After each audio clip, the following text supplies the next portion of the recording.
patrol officers were sent to a middle school on a report that a student had brought a handgun on campus. After talking to school administrators, officers arrested the student for multiple firearms offenses.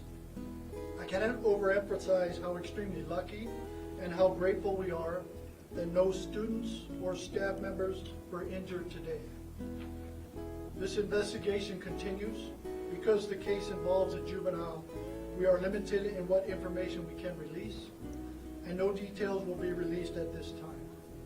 Speaking generally, for incidents involving firearms, it is a standard investigative procedure to look at what type of firearm is involved, who the firearm belongs to, whether it is registered, and how the individual came into possession of the firearm. Depending on what is revealed through the investigation, additional offenses could be added. Some of the pertinent laws that could include place to keep a pistol or revolver, ownership of a prohibited firearm, or storage of the firearm.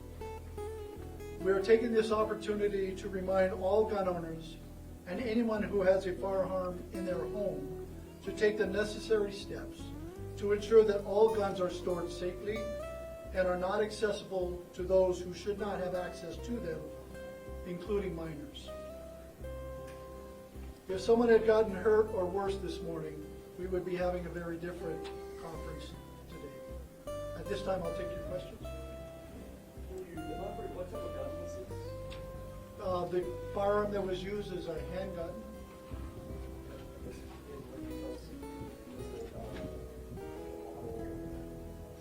That I do not have that information. That is forthcoming in our investigation. Do you know how it was discovered the child had a gun in the first place? I think further investigation as to interviewing with the administrators of the school and the individual would better clarify that. I do not know at this time. Did teachers or students there feel that there's the risk that that person was going to shoot the gun? Possibly. We're still waiting for more information, and as the investigation continues, all of that would be we'd be able to further identify that.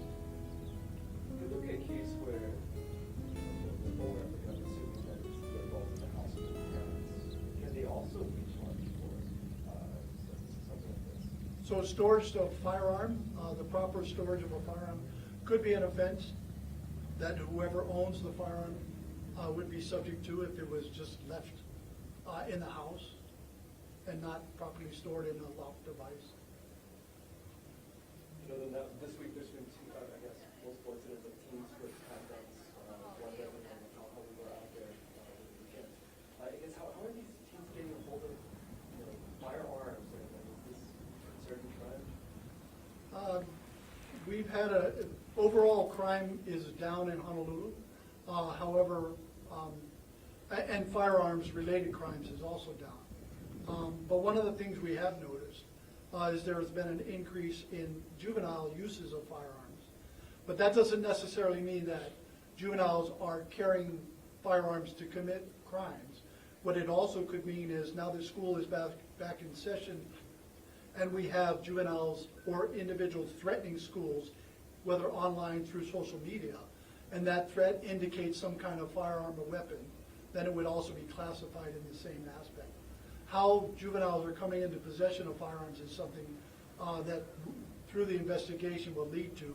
At this time, I don't have an answer for you.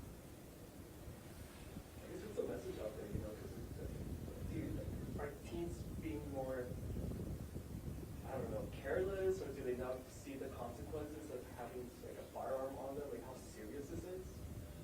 That could be one. I mean, really, it's if you own a firearm legally, have it stored properly. If you don't own a firearm legally and you have in your possession, turn it back in to the police department so that we can dispose of it. And that way, we don't have firearms in our neighborhoods, in our communities that people can get a hold of that should not be a hold of. So really, it's two-pronged. It's one, if you illegally have firearms, let's turn those into law enforcement so we can destroy them. And also that if you own firearms legally and they're in your homes, is to store them properly where no one can get a hold of them other than you. How old is this revolver? That I can't release at this time. Are there additional preventative measures you'd like to see, like metal detectors at the schools or things like that maybe could help prevent this as well? Well, I think that's a longer way to investigate or further protect schools, and that's something that's outside the Honolulu Police Department's realm. That's really a state issue, a Department of Education issue, and society in general, so I leave that up to them to make those decisions. Okay? Thank you very much.